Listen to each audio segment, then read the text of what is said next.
Wamuchomba. Thank you, Mr. Speaker.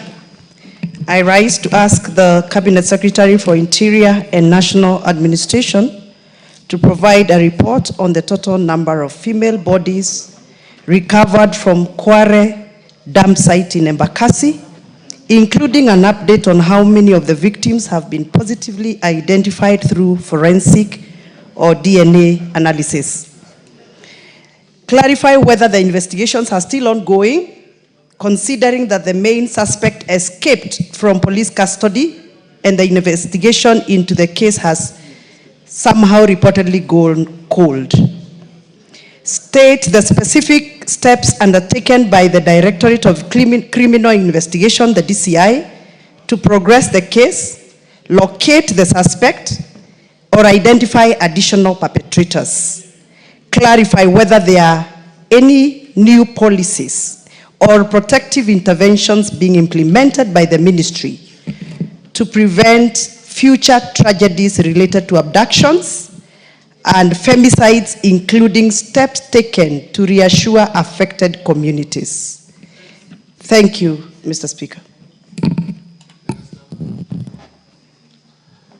Mr. Speaker, I'd like to respond as follows. First, regarding a report on the total number of female bodies recovered from the Kware dam site in Embakasi, Mr. Speaker, following public reports regarding the mysterious disappearance of people, the National Police Service commenced investigations into the matter. The homicide unit was deployed to Kware dam site in Embakasi after suspected luggage-wrapped sacks were sighted floating in stagnant Kware waters. Upon retrieval, the sacks were found to contain human remains. The operation, which spanned several days, resulted in the recovery of 17 packages containing dismembered human body parts.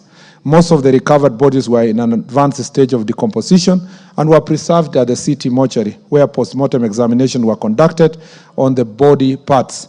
Subsequent DNA analysis led to the positive identification of 5 of the victims, who were matched to their respective family members: Josephine Mulango Owino, Roslyn Moth Ongongo, Wilkista Ojambo Ososo, Christine Mwende Madina, and Rosemary Ojambo. Mr. Speaker, on whether the investigations are still ongoing, considering that the main suspect escaped from police custody, Mr. Speaker, through forensic analysis, Mr. Collins Jumaisi Khalusha was positively identified as the prime suspect in the murders of our mentioned individuals. The suspect was arraigned before the Chief Magistrate Court at Makadara under criminal miscellaneous application number E861-2024 and detained for 30 days pending investigation, and he was remanded at Gigiri Police Station. On 20th August of 2024, the suspect escaped from custody, lawful custody at Gigiri Police Station. A warrant of arrest was issued against him, which remains in force.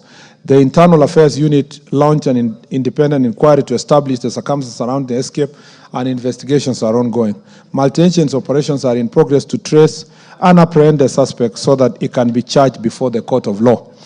Regarding the specific steps undertaken by Directorate of Criminal Investigation to progress the case, locate the suspect, or identify additional perpetrators, Mr. Speaker, the Directorate of Criminal Investigation, in collaboration with other multi-agency security teams, is actively working to trace and apprehend the suspect. Members of the public are encouraged to share any relevant information, Mr. Speaker, with the police through the Fichua Kwa DCI number, toll-free number 0800-722-203, or via WhatsApp at 0709-570-000. On whether any new policies or protective interventions are being implemented, Mr. Speaker, the National Police Service is currently implementing recent policy directive issued by the Cabinet Secretary, Ministry for Interior and National Administration. These directives focus on strengthening security operations, enhancing public safety, and improving accountability in the handling of the cases such as abductions and femicide. Key measures include intensified security operations through increased deployment of officers to high-risk areas and enhancing night patrols and highway surveillance, enhanced investigative capacity to fast-track forensic and cyber crimes investigations, and train detectives on handling gender-based violence and abduction cases, victim protection measures, including expansion of gender desks, and 24-hour helplines for urgent reporting and linking victims and families to psychosocial and legal support services. 4, strengthening oversight and accountability through enhanced collaboration with independent police oversight authority and internal affairs unit of the National Police Service. And finally, community-centered policing, scaling up Nyumba Kumi initiative to improve local intelligence gathering and conducting regular community safety awareness forums, enhancing collaboration with the local community. Mr. Speaker, I thank you. Honorable Wamuchomba. Honorable Speaker, I have listened to what the Cabinet Secretary have to say concerning the cases of the ladies that he confirms that were properly matched with their relatives and they were confirmed that they were murdered by the suspect who disappeared.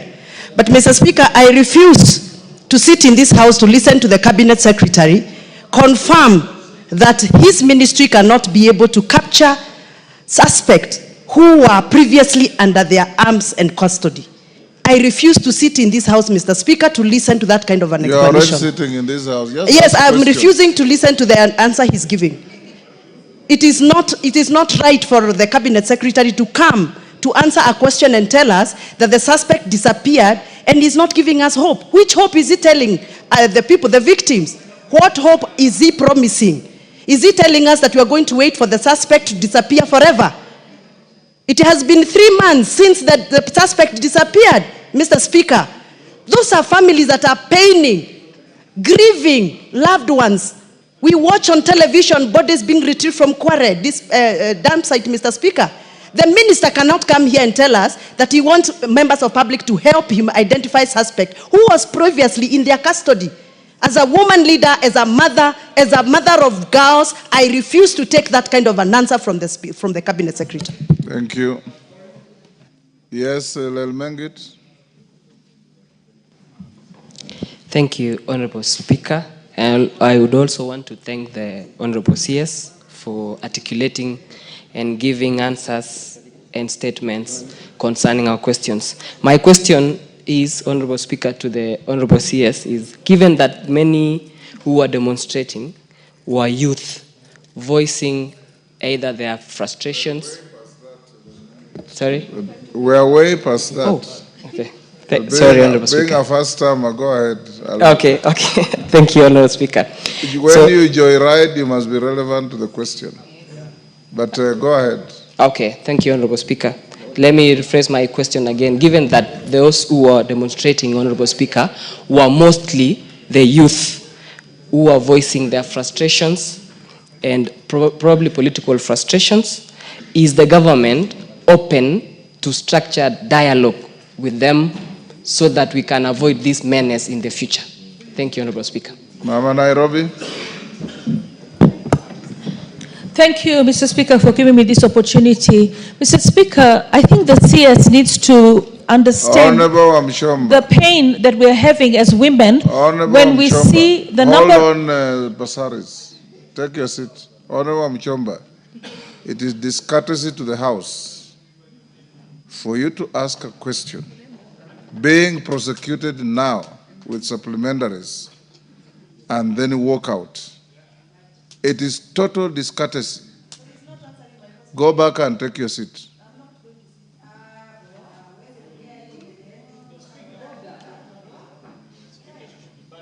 Order, Wamuchomba.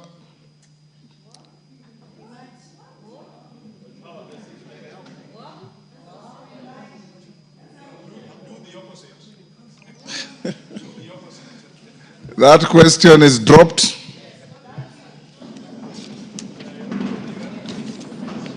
Mother Wangari.